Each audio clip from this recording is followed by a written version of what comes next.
अस्सलाम वालेकुम स्टूडेंट्स। आज का हमारा बहुत इम्पॉर्टेंट टॉपिक है जो आप सब स्टूडेंट्स ने कहा था कि इसके ऊपर एक स्पेशल लेक्चर दिया जाए, और वो टॉपिक है स्ट्रक्चर ऑफ प्रोटीन्स। प्रोटीन्स आपको मालूम है कि ये बायोलॉजिकल मॉलिक्यूल्स हैं जो हमारे जिस्म में पाए जाते हैं, और they are basically made up of amino acids. यानी अगर आपको एमसीक्यू में पूछा जाए कि what are the building blocks of proteins, तो आपका जवाब होना चाहिए कि they are made up of amino acids. अब पहला सवाल ये पैदा होता है कि जो इसका स्ट्रक्चर है उसके कितने लेवल हैं, तो हमारा जवाब है 4 लेवल है। How many levels? 4 levels. Number 1 primary structure, number 2 secondary structure, number 3 tertiary structure, number 4 quaternary structure.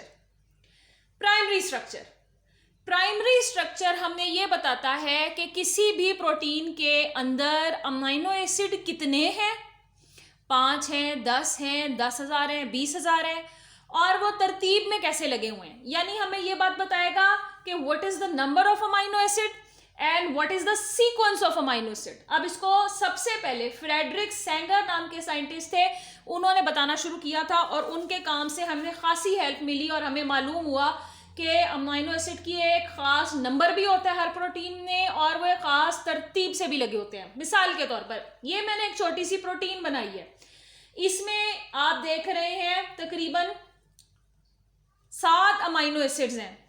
S से शुरू हो रहा है और ई पे खत्म हो रहा है। 7 अमीनो एसिड आपस में मिलकर पेप्टाइड बॉन्ड बना रहे हैं, तो ये पूरी एक पॉलीपेप्टाइड चेन है। इस चेन में पहला अमीनो एसिड का नाम है एस, अगले का है पी, उससे अगले का डी, जेड, क्यू, एल, ई। ये मैंने इमेजिनरी नाम रखे हैं आपको समझाने के लिए।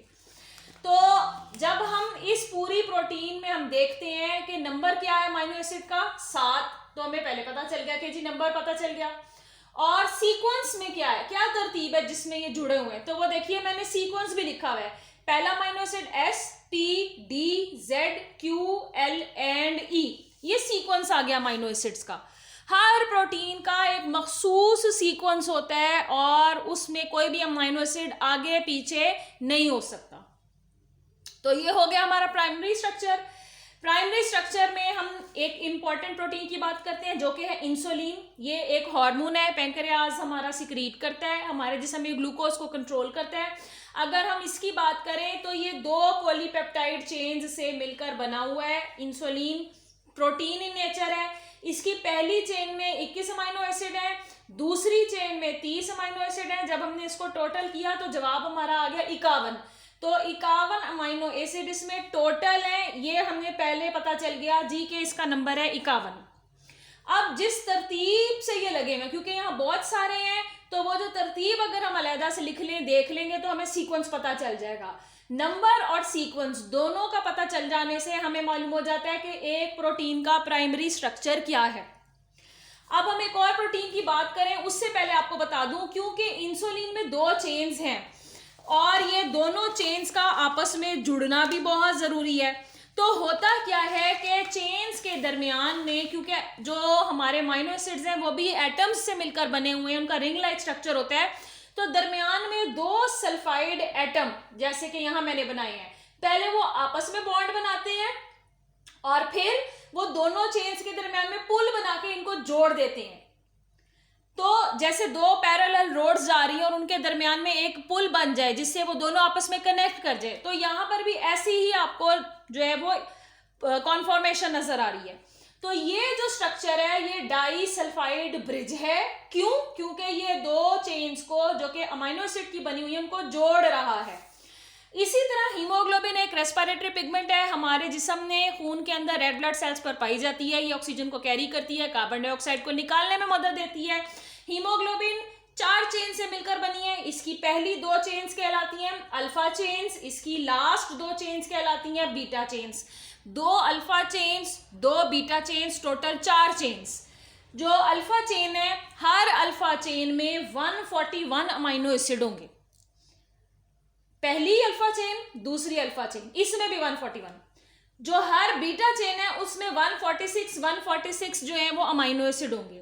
अब हमने इन चारों चेन्स के अमीनो एसिड को टोटल किया। पहली अल्फा चेन 141, दूसरी अल्फा चेन 141, उसके बाद आप देख रहे हैं पहली बीटा चेन 146, दूसरी बीटा चेन 146, टोटल हो जाएगा 574, जो कि हमें बता रहा है इसका नंबर। तो हमें प्राइमरी स्ट्रक्चर पता चल गया। अब इन चारों चेन्स में अमीनो एसिड जितनी भी सीक्वेंस से लगे होंगे उसको भी हम अगर लिख लें तो नंबर बमा सीक्वेंस हमारा प्राइमरी स्ट्रक्चर हो जाता है। कहा यह जाता है कि इंसान के जिस्म के अंदर तकरीबन 10,000 प्रोटीन्स जो है वो पाई जाती हैं, और ये टोटल 10,000 प्रोटीन्स तकरीबन 20 अमीनो एसिड के मुख्तलिफ तादाद प्लस कॉम्बिनेशन यानी कि सीक्वेंस से मिलकर बनती हैं। ये बिल्कुल ऐसे ही है जैसे मोतियों की एक माला हो और आपके पास 6-7 रंगों के या इससे भी ज़्यादा रंगों के बीड्स हो, तो आप उनको अगर एक तरतीब से पिरोएं और एक तादाद से पिरोएं तो आप हज़ारों की तादाद में मोतियों की मालाएं बना सकती हैं। अब सेकेंडरी स्ट्रक्चर की बात करते हैं। सेकेंडरी स्ट्रक्चर 2 तरह का होता है। आगे से इसकी 2 टाइप्स हैं, हेलिक्स या बीटा प्लीटेड शीट्स। हेलिक्स, यहां हमने क्या किया कि हमने एक प्रोटीन को लिया और उसको सीधा शक्ल में देखा, तो वो जैसे ये आपको सीधी शक्ल नजर आ रही है। तो अगर यही सीधी शक्ल स्प्रिंग की तरह कॉइल हो जाए, इसमें बल पड़ जाए, तो हम इसे कहेंगे हेलिकल स्ट्रक्चर या हेलिक्स। वो ऐसा नजर आता है। आप देख सकते हैं कि यहाँ अमीनो एसिड मैंने सीधी लाइन में दिखाई थी आपको बिल्कुल लीनियर फैशन में, और यहाँ मैंने आपको दिखाया है कि वो कैसे स्प्रिंग बना रहा है, वो जनाब बल पैदा कर रहा है।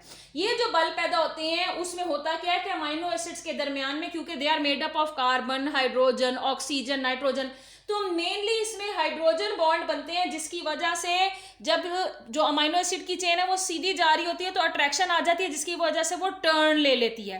पहला टर्न, फिर अट्रैक्शन आती है, दूसरा टर्न, तीसरा टर्न, और ये सारी attraction is because of the formation of hydrogen bond.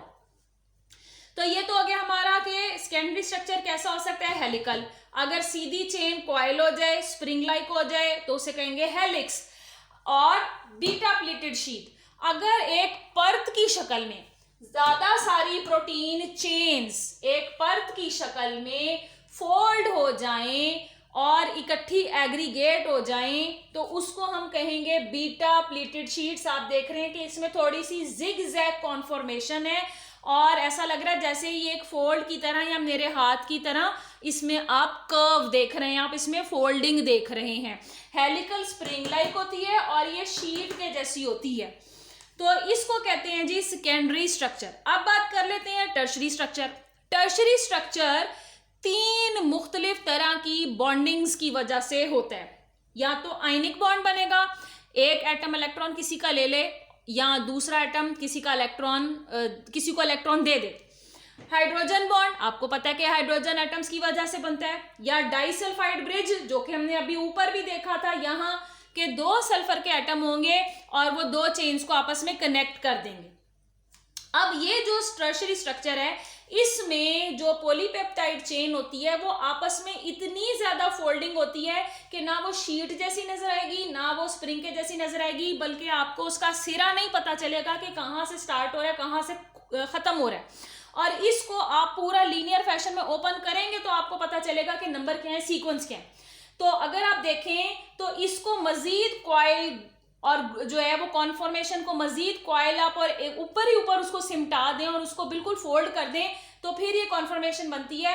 इसकी वजह से प्रोटीन जो है वो जो है फाइबर लाइक रेशा नुमा नजर नहीं आती, बल्कि ग्लोब्यूलर नजर आती है। ग्लोब्यूलर हर उस स्ट्रक्चर को कहते हैं जो गोल, ठोस, सख्त सा स्ट्रक्चर हो। सख्त यानी अपीयरेंस में गोल, ज्यादा उसकी गोलाई में उसकी जो है वो ज्यादा शक्ल हो।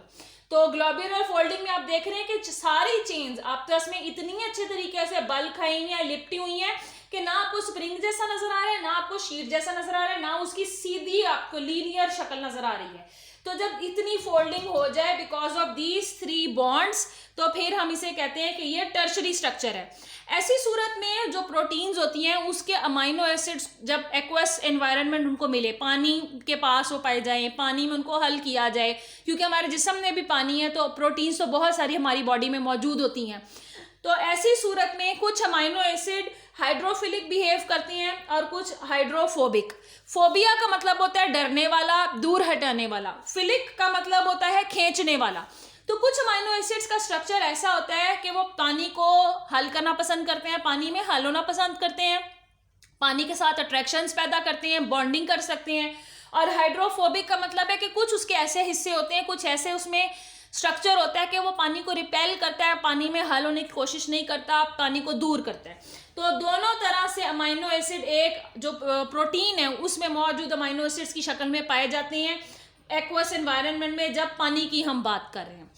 लास्ट आ जाता है हमारा क्वाटनरी स्ट्रक्चर, बड़ा इंपॉर्टेंट है और इसकी डिटेल्स आपकी बुक में ज्यादा नहीं दी गई।